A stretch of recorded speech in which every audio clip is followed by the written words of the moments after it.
안녕하세요. 이소스피어 프래그먼트 두 번째 생각의 조각으로는 암호학의 이데올로기적 편향성에 대해 말씀드리고자 합니다. 암호학의 사상적 성격과 그 기원이 중요한 이유는 암호화폐의 빠른 확산 때문입니다.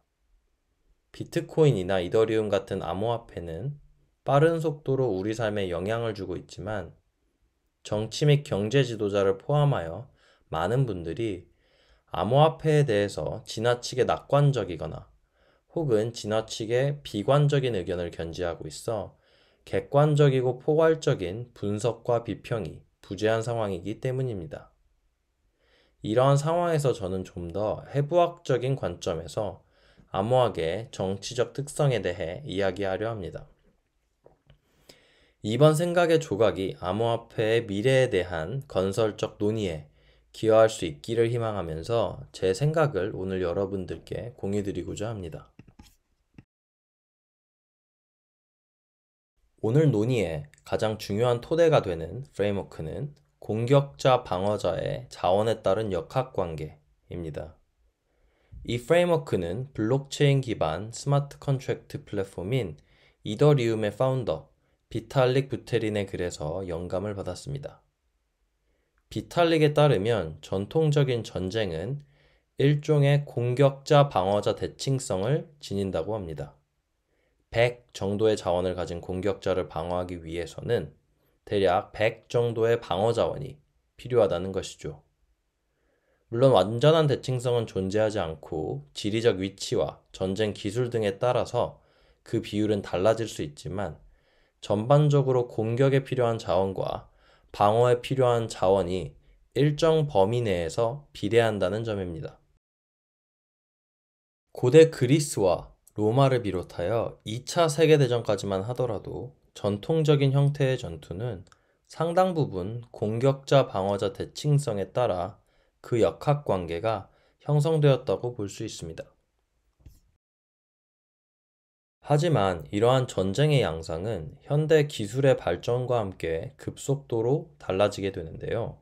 C, B, R, N 이라 불리는 화학, 생물학, 핵 및 방사능 무기의 등장 때문입니다. 이러한 생화학 및 핵무기의 경우 적은 수의 전력으로도 엄청난 규모의 피해를 입힐 수 있습니다. 이 경우 공격자 방어자의 역학 관계가 비대칭적으로 공격자에게 유리하다는 것을 알 수 있습니다. 그렇다면 반대로 비대칭적인 방어 수단도 있을까요?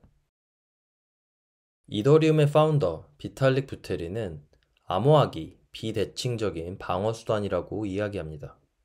아무리 자원이 많은 공격자가 오더라도 암호학의 방어를 뚫고 개인의 비밀번호를 탈취할 수 없기 때문이죠.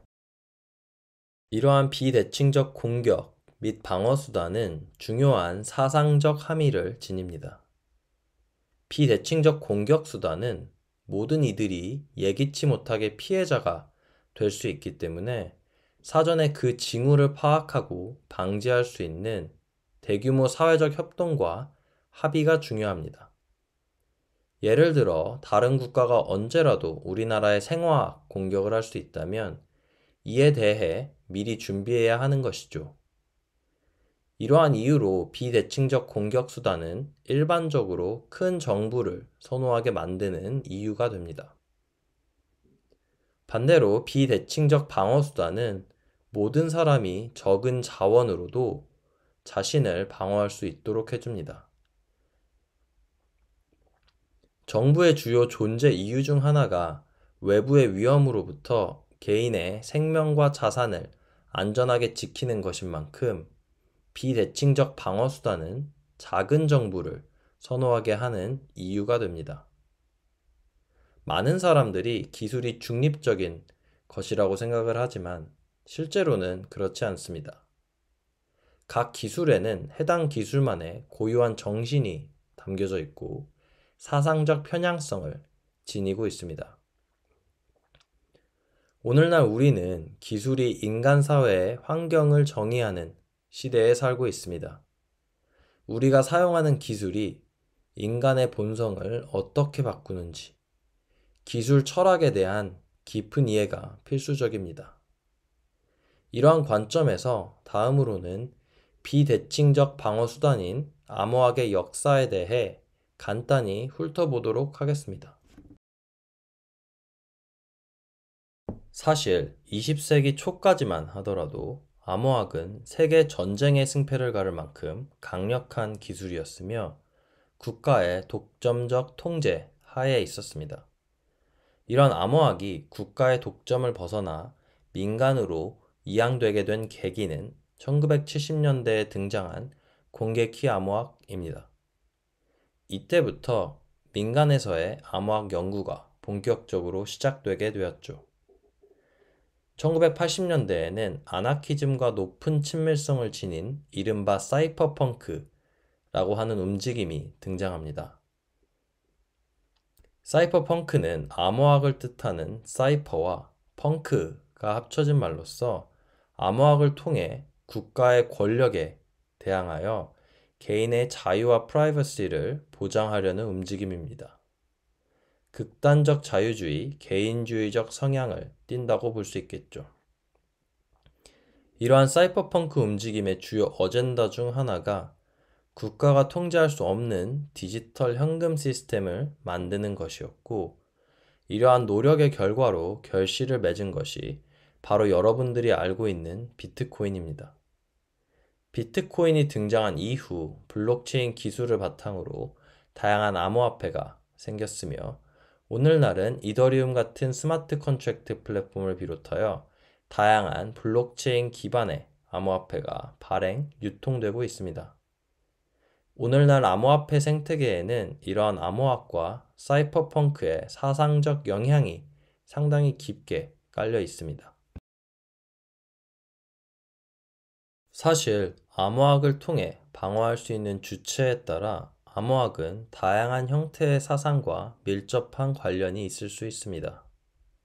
앞서 언급한 사이퍼펑크의 경우 국가의 권력에 대항해 개인의 자유를 보장하려는 움직임이었지만, 개인이 자유를 지켜야 하는 잠재 공격의 주체가 빅테크 혹은 디지털 플랫폼 기업이라면, 암호학은 웹3라고 하는 움직임과 그 궤를 같이 합니다.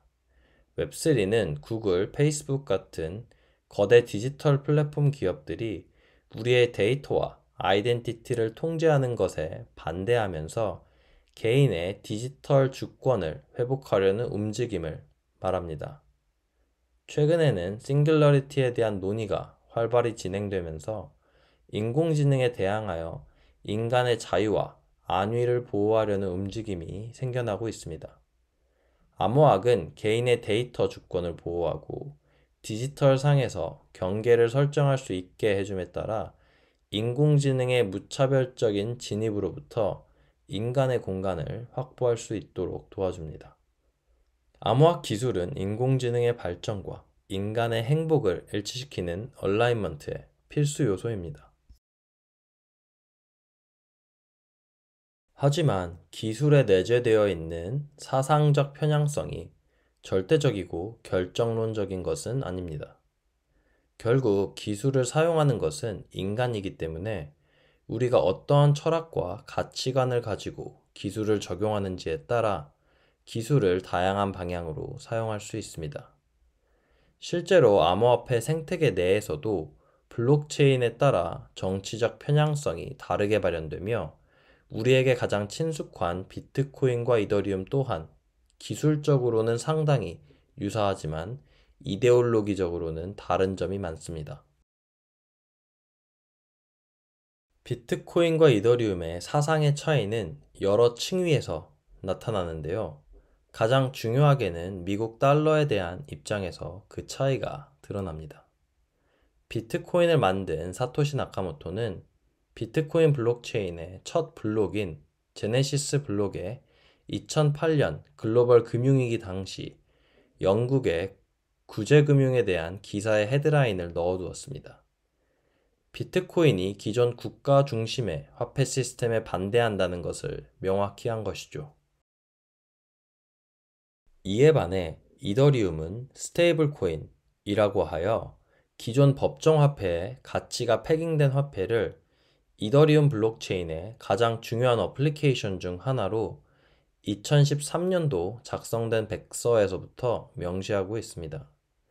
실제로 이더리움의 핵심 개발과 생태계 유지에 중요한 역할을 하는 이더리움 파운데이션의 웹사이트에 가면 스테이블 코인에 대한 긍정적 반응을 확인할 수 있습니다.